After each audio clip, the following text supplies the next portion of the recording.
Plenty of action out west on this first Saturday in March on the road to the Kentucky Derby, headed by the San Felipe. Amongst the 3-year-old races, it goes as race number 6 on the 12-race Santa Anita program, and it will come up at about 5:30 Eastern time. We've got an excellent field going postward in the San Felipe. Nick Tammaro here to take a look, and joined by Scott Shapiro. Scott, a big field, a competitive field. This is a really fun race. It really is. There's a number of horses that have run pretty fast numbers, especially compared to some of the other early preps we've seen on the road to the Derby and even the Championship Series races. This is a fun race. Obviously, a lot to take into account here, particularly the fact that trainer Tim Yakteen has 5 runners in the race. But I think the combination of that and some other horses that have some early zip should lead to a contentious early pace. Really looking forward to this one, Nick. Me too. Let's start with your top pick, the 2 National Treasure, who draws towards the inside. Second off a layoff, having been bested by 2 stablemates last time out in Reincarnate and Newgate. What do you like about National Treasure, and do you think he showed last time that he's ready to take another step forward at 3?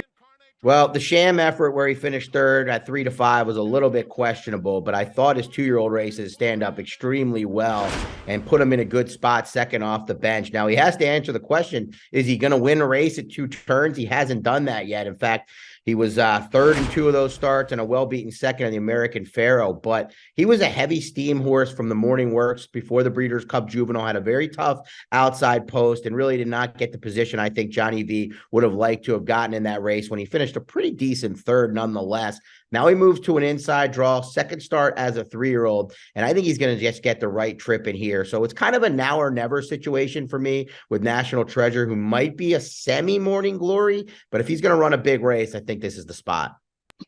One of the 5 runners that Tim Yakteen starts in this race is a horse who's actually been in his barn for his entire career, the only one that has been, and that's number 3, Practical Move, who makes his 3-year-old debut after winning the Los Al Futurity to end his 2-year-old campaign. I'll tell you what, Scott, he upset the field that day, looked very good doing it. I think this is a very dangerous horse. He's a tough read for me. I've always struggled, being out in California for a number of years with what to make of the Los Alamitos efforts, and particularly when they get big numbers. It's just a different kind of surface. Some horses like it. Some horses do not. More probably do not, especially when they're on the inside. But there's no doubt the number that he ran, regardless of what metric you're looking at, including the 105 Brisnet speed rating and his 2-year-old campaign, puts him squarely in the mix. And he might get a little bit overlooked in here.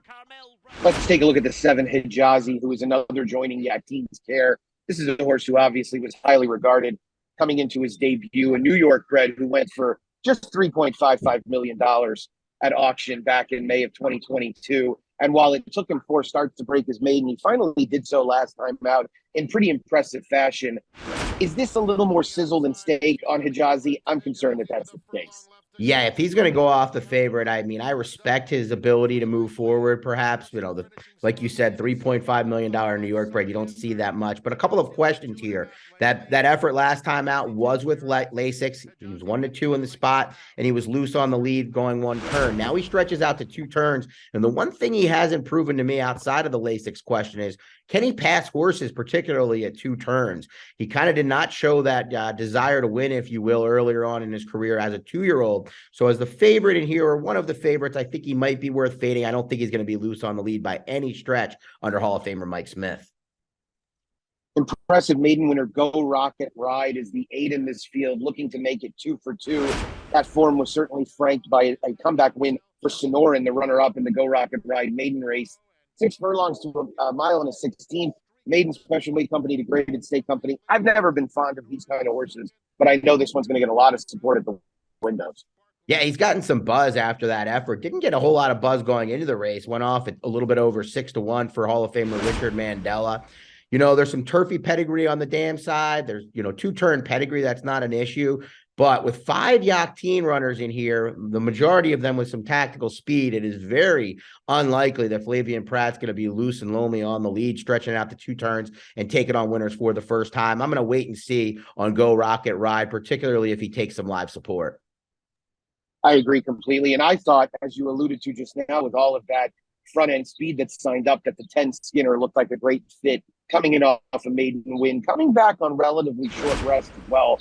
Just broke that maiden on Super Bowl Sunday, and now back for John Sheriff's 20 days later. Not a move that you would generally see from this barn, but I think this is a horse that Sharps has always had high hopes for based on running him the Del Mar Futurity as a maiden last year. He looked like a horse who's really going to relish any additional ground, and I'm excited to see him step up in class. He should get the right race shape in here. And I, too, am looking forward to seeing him take on winners for the first time as a 3-year-old, of course, as you mentioned, taking on Stakes Company as a maiden, as a 2-year-old. He certainly has the ability to finish. Same question here, the Lasix. He ran that career best effort back on February 12th with Lasix. And then what kind of trip will Victor Espinoza be able to work out? I think if you're backing Skinner, you're hopeful he'll just come out of the gate, angle over, and try to save ground and make one big run. But if he gets caught wide into the first turn, it's going to be a major challenge.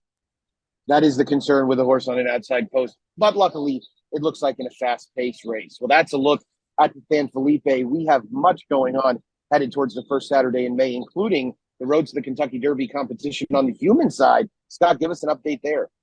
Yeah, the California-based Michael, 169 in second, but it was Dave from Wisconsin taking the lead with 171 points. A little bit back to third, but plenty of time still to get involved, particularly if you've earned points thus far. Plenty of 50 points to the winner races before we get to the 100-point races. But congrats to Dave for jumping to the lead, and best of luck to everyone involved. Best of luck to all of you who've been on board watching this preview. We appreciate it. For Scott Shapiro, Nick Tammaro here, make sure you're playing along at TwinSpires.com. We've got a super stakes jackpot on Saturday afternoon as well, focusing on these Santa Anita stakes races. A lot going on. Make sure you are staying abreast of all of it. Until next time, best of luck.